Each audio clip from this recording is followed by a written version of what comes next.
అంటే శత్రురాజులు యుద్ధానికి వచ్చినప్పుడు 53 సార్లు ఆమె విజయ కేతనాన్ని ఎగరవేసింది. అదే విధంగా మొఘల్ రాజులు ఆమె రాజ్యానిపై కన్నె వేసి అసఫ్ ఖాన్ అనే సైన్యాధిపతిని తన మీదకు దండెత్తి వచ్చినప్పుడు గోండ్వానా అంటే ఏదో మనము ఆదిలాబాద్ అంటే తెలంగాణనే కాదు, ఒరిస్సా, మహారాష్ట్ర, కేరళ కూడా కొంత ప్రాంతం అంతా కలిపి గోండ్వానాగా అప్పుడు ఒక రాజ్యం ఉండేది 16వ శతాబ్దంలో. భద్రాచలం సమావేశానికి విచ్చేసిన ముఖ్యంగా ముఖ్య అతిథులుగా విచ్చేసిన పెద్దలు సీతారాములు గారికి మరియు ముక్తి భాస్కర్ గారు, రేసు లక్ష్మయ్య గారికి, రిటైర్డ్ ఎంప్లాయీస్ కూడా రిటైర్డ్ అయినాక కూడా మహిళా శక్తి సమావేశానికి మా వెనక ఉండి ముందుకు నడిపిస్తున్న రిటైర్డ్ ఎంప్లాయీస్ అందరికీ ధన్యవాదాలు తెలియజేస్తున్నాను. వేదికను అలంకరించిన 9 తెగల సమన్వయకర్త జాక్ చైర్మన్ చుంచు రామకృష్ణ గారికి మరియు లీగల్ చైర్పర్సన్ గా ఉన్న జేజే రాంబాబు సార్కి, ఏఈడబ్ల్యూసీఏ రాష్ట్ర అధ్యక్షులు తెల్లం వెంకటేశ్వరరావు గారికి, అదేవిధంగా ఉద్యమాన్ని ఉరకలెత్తిస్తున్న మైపతి అరుణ కుమార్ గారికి, వెంకటలక్ష్మి గారికి మరియు వేదిక మీదగా ఉన్న సోదరిమణులందరికీ పేరు పేరున ధన్యవాదాలు తెలియజేస్తూ రాణి దుర్గావతి 501వ జయంతి శుభాకాంక్షలు తెలియజేస్తున్నాను. ఇప్పుడు ఈ రోజు ఈ సమావేశం ఏర్పరచుకున్నాము అంటే మనము ఆ దుర్గావతి స్ఫూర్తితో మహిళలందరము ఇక్కడికి ఏకమై వచ్చాము. అందరికీ తెలిసిందే, తను గోండు మహారాజు గారి కుమార్తె 1524వ సంవత్సరంలో జన్మించింది అక్టోబర్ 5న. అందుకని మనం ఈ రోజు ఆ సమావేశాన్ని ఏర్పాటు చేసుకోవడం జరిగింది. అదేవిధంగా 1542లో దల్పత్ షా కింగ్ ఆఫ్ సంగ్రామ్ రాజ్ కుమారుణ్ణి మ్యారేజ్ చేసుకోవడం జరిగింది. ఆమె మ్యారేజ్ అయిన 8 సంవత్సరాలకే అంటే భర్త చనిపోవడం వలన 5 సంవత్సరాల తన కుమారుణ్ణి వీరనారాయణని కొన్ని బుక్స్ లో వేరు వేరు పేర్లో పిలుస్తున్నారు. తనని సింహాసనంపై అధిష్ఠించి రాజ్య భారాన్ని తన వైపు వేసుకొని రాజ్యాన్ని పరిపాలించడం జరిగింది.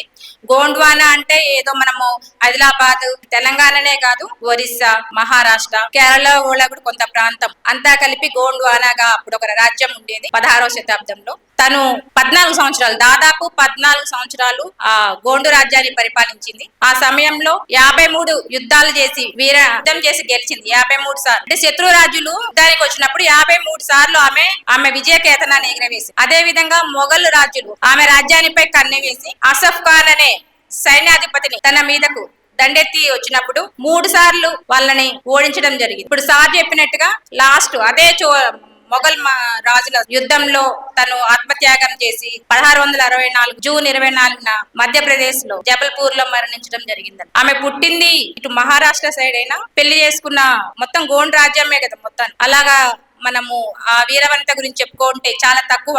ఆ విధంగా ఆమె స్ఫూర్తితోనే 1983లో కూడా ఒక యూనివర్సిటీ వచ్చింది జబల్పూర్ లో. తర్వాత 1988లో ఆమె మన గవర్నమెంట్ తపాలా ముద్రించడం కూడా జరిగింది. ఇంకా ఆమె గురించి ఇది క్లుప్తం మాత్రం. ఇంకా మనం ఏంటి వచ్చాం ఇక్కడ మహిళా సాధికారత. మనందరం మహిళా సాధికారతను సాధించినట్టేనా? దాదాపు ఇక్కడ వచ్చిన మహిళలందరూ ఒక ఇండివిజువాలిటీ ఉన్న వాళ్ళు కాబట్టి తమ పనులను పక్కన పెట్టి ఎంత పని ఉన్నప్పటికీ ఇక్కడ రావడం జరిగింది. అంటే చాలా మంది మహిళలు ఉన్నారు. మనకి మహిళా సాధికారత అని ఇప్పుడు మనం ఉద్యమిస్తున్నాం. 1000 సంవత్సరాలు అంటే 1300 సంవత్సరాలు అప్పుడే మహిళలు అధికారాలు ఉన్నాయి. వాళ్ళు సలహాదారులుగా ఉండేవాళ్ళు. మన మామూలుగా అయితే శాతవాహనుల కాలంలో గాని వశిష్ఠులు, ఇక్ష్వాకులు ఈ కాలాలలో మహిళలదే పైచేయి ఉండేది. అదే విధంగా తర్వాత ఫస్ట్ బౌద్ధిజం, తర్వాత జైనిజం, తర్వాత ఆర్య సమాజ్ ఇవన్నీ వచ్చినాక ఇక మహిళలపై వితంతు వివాహాలు చేసుకోకూడదు, చైల్డ్ మ్యారేజెస్ ఇవన్నీ మనకు వచ్చాయి. అంటే మనం మహిళా సాధికారత అని దేని గురించి చెప్పుకుంటాం? మహిళ విద్యాపరంగా, ఆర్థికంగా సమానత్వం, ఈక్వాలిటీ, జెండర్ ఈక్వాలిటీ, పురుషులు మహిళలకి భేద ఏమి ఇలాంటి లేకుండా ఉండడం కోసం మనం ఈ మహిళా సాధికారత అని ప్రతిసారి ఏ మహిళ పెట్టుకున్నప్పటికీ మీటింగ్లలో మనము గొంతెత్తి ఆరుస్తున్నామే గాని ఎన్ని మహిళా చట్టాలు వచ్చినప్పటికీ అవి ఏమంటారు నీటి మీద రాతలుగానే ఉంటున్నాయి గాని ఆ చట్టాలు కూడా అమలు కావడం లేదు. మనము చుట్టూ మనకున్న రోజు పేపర్లలో చూస్తూనే ఉన్నాం. ఇంకా చెప్పాలంటే ఇక్కడ ఉన్న మహిళలందరూ ఉద్యోగులు, గృహిణీలు ఎంతమంది ఉన్నారండి? హోమ్ మేకర్స్, గృహిణీలు అనకూడదు. అంటే వాళ్ళు ఇంటిని చూసుకోవడం, పిల్లలను వాళ్ళ విద్య కోసం చాలా కృషి చేస్తున్నారు. అంటే మన ఉద్యోగస్తులం ఏంటంటే ఉదయం పని చేసుకోవడం, పని ముగించుకున్నామా 2 hours లో వెళ్ళిపోయామా డ్యూటీకి, మళ్ళీ 6ంటికి వచ్చామా. వాళ్ళు ఇంట్లో పేరుకే ఇంట్లో ఉండడం గాని వాళ్ళకి చాలా పనులు ఉంటాయి చేసుకోవడానికి, చాలా కష్టపడుతుంటారు. అంతేకాకుండా నేను చెప్పేది ఏంటంటే ఇక్కడ ఉన్న ఎవరైనా విద్యార్థులు వస్తారేమో అనుకున్న విద్యార్థులు రాలేదు. కొంతమంది ఒకరిద్దరు వచ్చినట్టున్నారు. మనకి ఆర్థికంగా మనము ఉమెన్ బలపడాలి అంటే ముఖ్యంగా విద్యతోనే సాధ్యం. అది మన రాజ్యాంగంలోనే ఉంది. అంబేద్కర్ మనకి విద్య ఉంటే ఏదైనా సాధించవచ్చు అని మనకు చెప్పారు. కాబట్టి అది మన సాధికారత. అంటే ఇంకా వేరే అంశాలు ఇంకొకసారి మీటింగ్ పెట్టుకొని యూనివర్సిటీ ప్రొఫెసర్స్ ని పిలిచి మనం చర్చించుకుంటే బాగుంటది. ఇంకొక సదస్సు పెట్టుకుంటే బాగుంటదని నా అభిప్రాయం.